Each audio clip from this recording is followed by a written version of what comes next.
Here we are in London at What is Enlightenment magazine's first Voices from the Edge. I went into science because I had always asked these big philosophical questions. It turned out later they were philosophical questions of who are we, where did we come from, and where are we headed? And I went into science because I thought it would explain the world of nature to me and our place within it. I went in there with the original Greek meaning of science, the definition of science, which was called by the ancient Greeks philos sophias, lover of wisdom, literally was studying nature to find guidance in human affairs. And that was what I had hoped science would answer for me.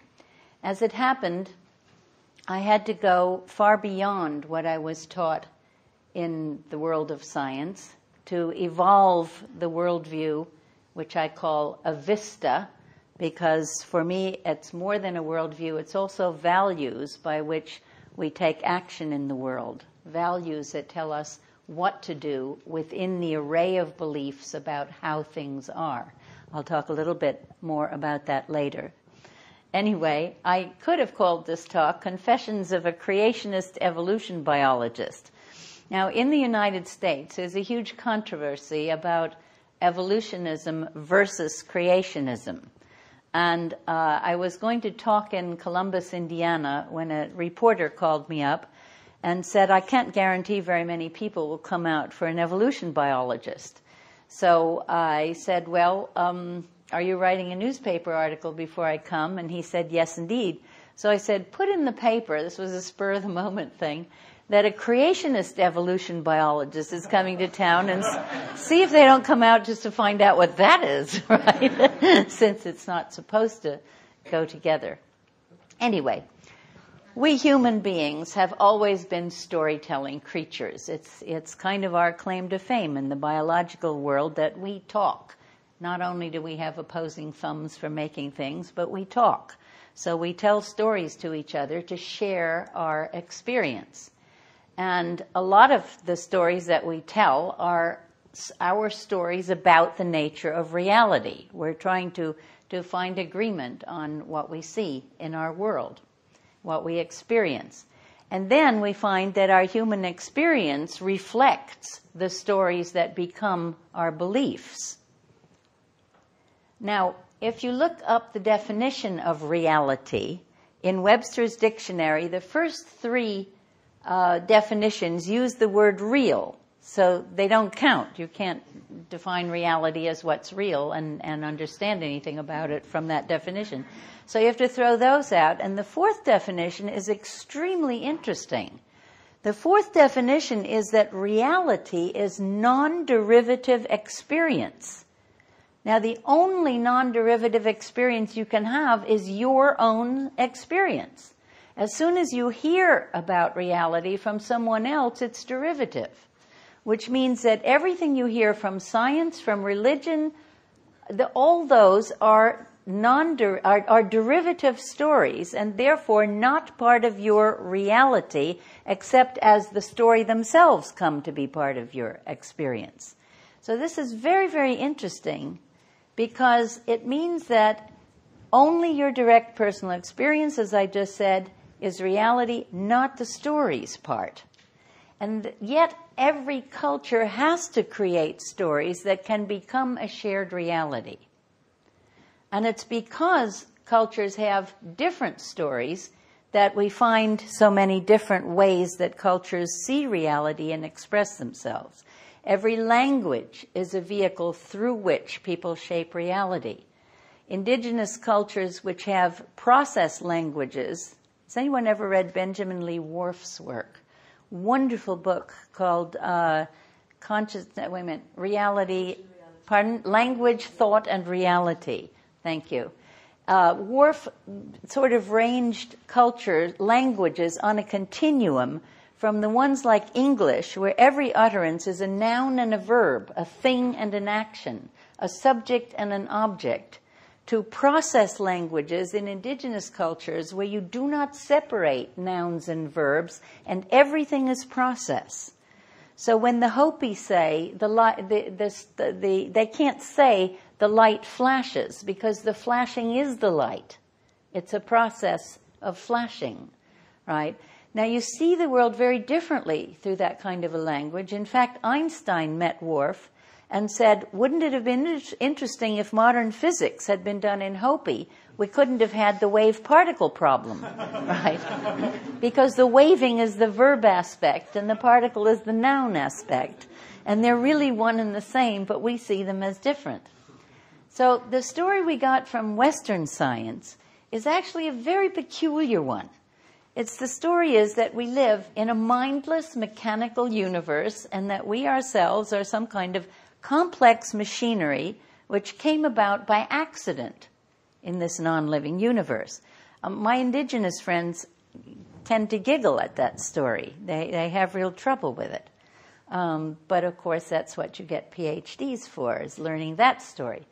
As a result of that story, our entire culture was shaped by it, and we built all our social institutions from mechanical models and then expected them to run like well-oiled machines.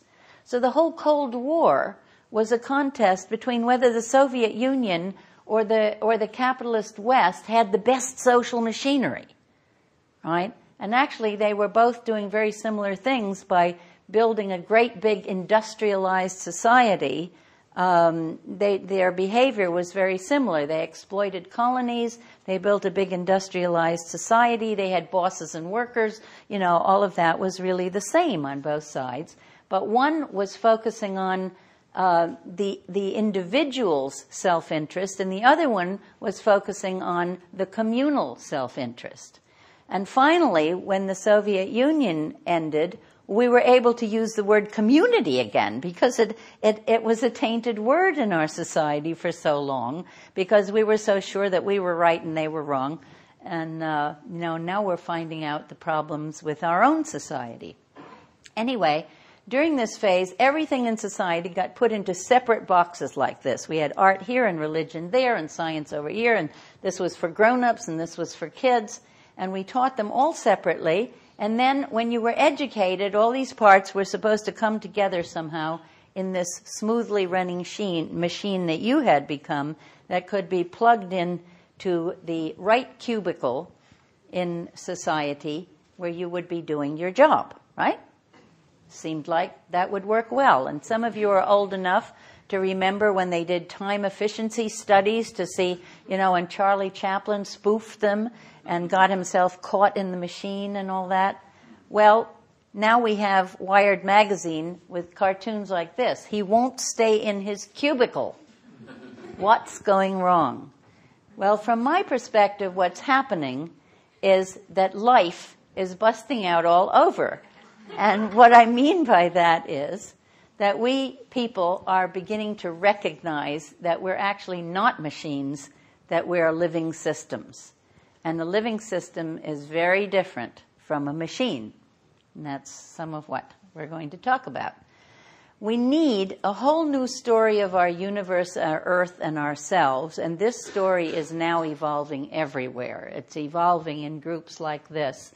It's evolving within science. It's evolving within the religions so that we have more and more people flocking from traditional religions to religious science and unity and these more updated modern spiritual traditions, if you like, that cross cultures and cross religions and are interested in Buddhism and Judaism and trying to bring things together. We're having world parliaments of religion more often in the world.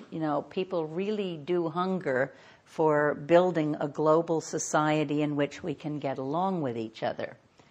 So until now in the world, in every culture, people were given a worldview. They were given a set of so-called facts about how things are. And then when they ran into other cultures, everyone was quite sure that their culture had the true story and the other ones couldn't possibly have had a true story. And now, for the first time in history, we have to choose, among other things, whether to believe that our universe is a giant mechanism or whether perhaps It's alive. So each of us has to ponder our world now, our world of our own experience, and try to figure out what we are going to believe about how things are. And it's very interesting to become aware that we are the authors of our own worldviews, or as I call them, vistas, meaning how things are plus the values by which you decide how to behave in that society. And one of the questions I asked myself was, is life possible at all without conscious intelligence?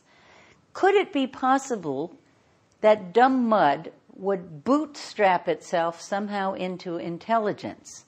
Could it be possible that intelligence would come out of non-intelligence? Could it be possible that consciousness came out of non-consciousness?